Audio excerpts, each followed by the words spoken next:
से झूठ बोल सकता होगा। भारत के प्रधानमंत्री ने कहा, एक टीवी चैनल को इंटरव्यू देते हुए कहा कि मैंने गाजा में जो इजरायली जालिम हुकूमत बमबारी कर रही थी, मोदी ने कहा कि मैंने यहां से अपने कदमी को भिजाया ताकि वो जाकर बेंयामिन नेतन्याहू से कहे कि रमजान के महीने में बमबारी मत करो। नरेंद्र मोदी, इतना झूठ क्यों बोलते हैं आप? यकीनन एनएसए गए थे, सुनिए, यकीनन एनएसए गए थे, मगर पूरे रमजान में जालिम इजरायलियों ने गाजा के फलस्तीनियों पर बम बरसाते रहे। आज 16,000 बच्चे मर गए नरेंद्र मोदी गाजा में, 15,000 महिला मर चुकी है, 12 लाख अवाम बेघर हो चुकी है। एक नहीं, दो नहीं, करीब 20,000 के करीब बिल्डिंगें इजराइल ने बर्बाद कर दिया। और भारत के प्रधानमंत्री झूठ बोलकर कह रहे कि मैंने भिजाया था इजराइल को। ये मुझे खामखा घेर लेते हैं मुसलमानों के नाम लेकर। मोदी जी, कोई नहीं घेरता, आप घेरने का काम करते हैं। मगर इंशाअल्लाह ताला अब हम आपके घेरे को तोड़कर निकलेंगे इंशाअल्लाह। आप बताइए, अल्लाह अकबर। आप सुनिए, भारत के प्रधानमंत्री जो कह रहे हैं कि मैंने इजराइल को कहा कि रमजान में बमबारी मत करो। आज स्पेन में एक भारत की कश्ती जिसमें 27 टन का हथियार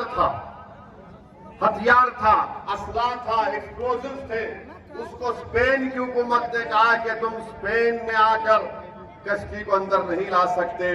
वो चेन्नई से जा रही थी इजराइल को। बोलो प्रधानमंत्री, क्या ये सच है या झूठ है?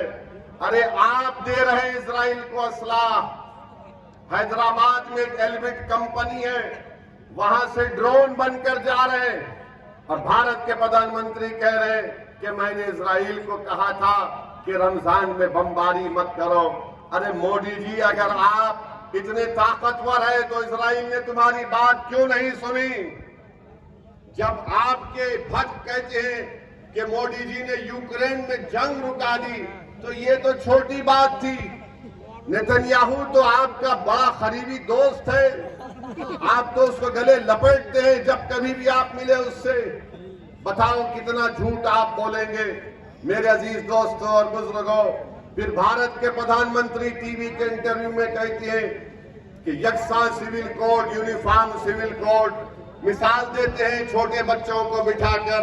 मोदी जी, आप छोटे बच्चों को बिठाकर कुछ भी बोल सकते हैं, मगर असदुद्दीन अवैसी जानता है कि आप क्या करना चाहते हैं भारत में। यूनिफॉर्म सिविल कोड की बात नरेंद्र मोदी करेंगे और उत्तर प्रदेश में धर्म परिवर्तन का कानून लेकर आते हैं, लव जिहाद का कानून बनाते हैं। बताओ वो यूनिफॉर्म सिविल कोड और ये कानून कैसे एक जगह जमा हो सकते हैं? बताओ, उत्तराखंड में जो बीजेपी ने यकसा सिविल कोड यूसीसी बनाया, वो ये कहता है कि मुसलमान अपनी शादी निकाह से नहीं करेगा, गवाह नहीं होंगे और दुल्हन को महर नहीं मिलेगा। उसकी शादी होगी तो स्पेशल मैरिज एक्ट के तहत होगी।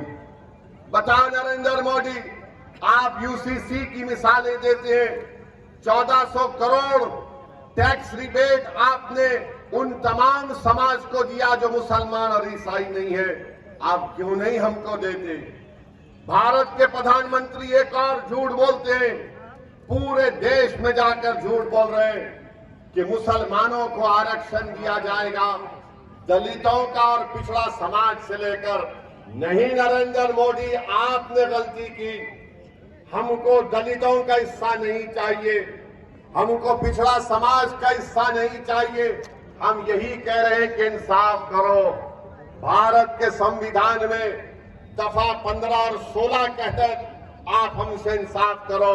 मैं आपको बता रहा हूं, आज नरेंद्र मोदी बाबा साहिब अम्बेडकर की बात करते हैं, मगर वही बाबा साहिब अम्बेडकर के संविधान को खत्म करना चाहते हैं। कैसे खत्म करना चाहते हैं? नरेंद्र मोदी की सरकार ने इकोनॉमिक वीकर सेक्शन के ऊपर 10% रिजर्वेशन दे रहे हैं। किसमें दे रहे हैं? तालीम में और रोजगार में।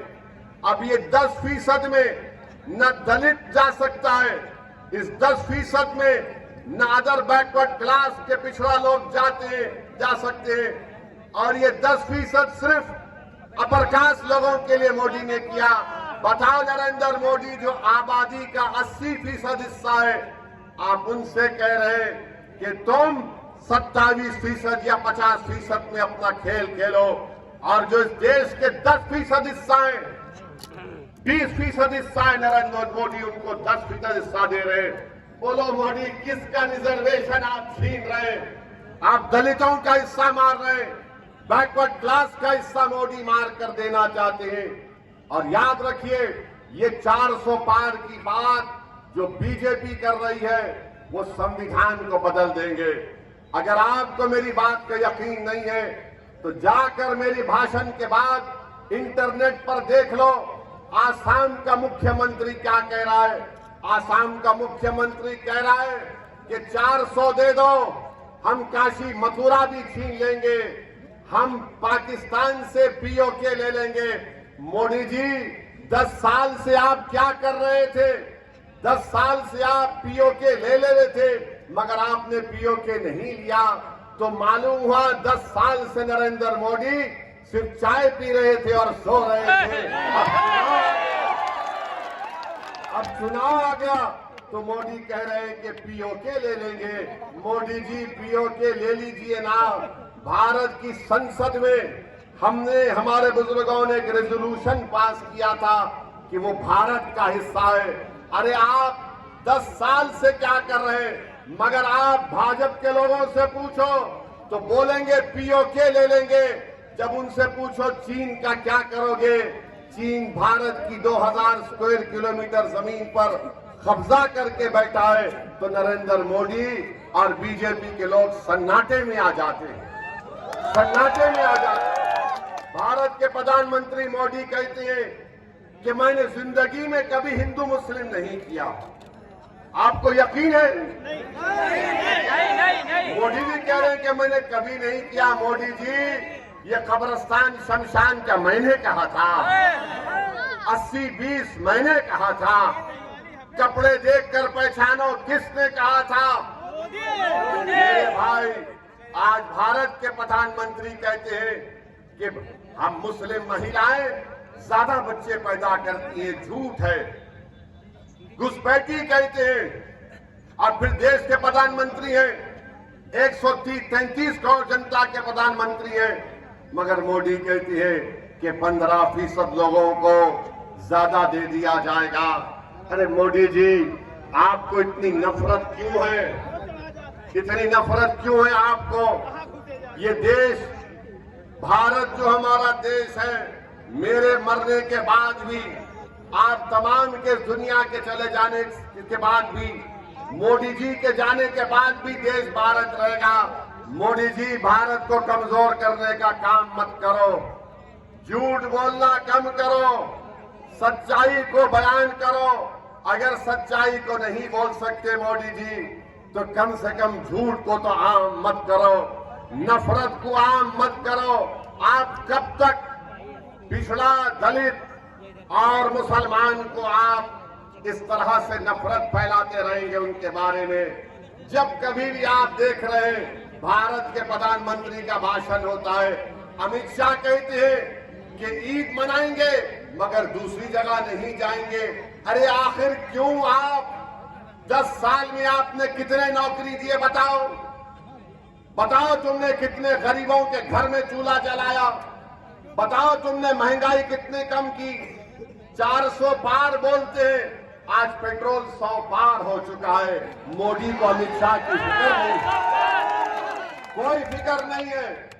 ये एक एक बात आप सुन लो उनकी, जिनके पास दिखाने को कुछ है ही नहीं।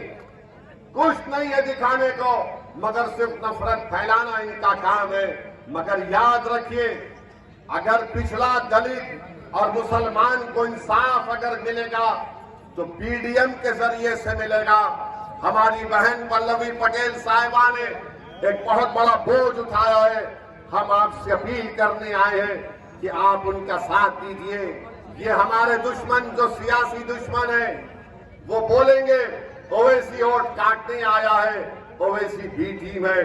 मेरे भाई, ये जो इंडिया अलायंस है, महाराष्ट्र में 48 लोकसभा की सीटें हैं, एक भी मुसलमान को टिकट नहीं देते और आकर हमको गाली देते हैं। हैदराबाद में हमारे खिलाफ कांग्रेस ने उम्मीदवार खड़ा कर दिया, बीजेपी ने खड़ा कर दिया और सब ये समझ रहे थे कि अब के बार हैदराबाद की सड़कों पर असदुद्दीन ओवैसी को हम रोक लेंगे। मगर आप देखना इंशाअल्लाह ताला 2019 में जितनी हमको हैदराबाद और अल्लाह ने मेजॉरिटी दी, उससे ज्यादा मेजॉरिटी से इंशाअल्लाह ताला और हमारे, सुनिए, हमारे लिए मोदी जी आ गए, अमित शाह आ गए। अमित शाह 2 मरतबा आ गए।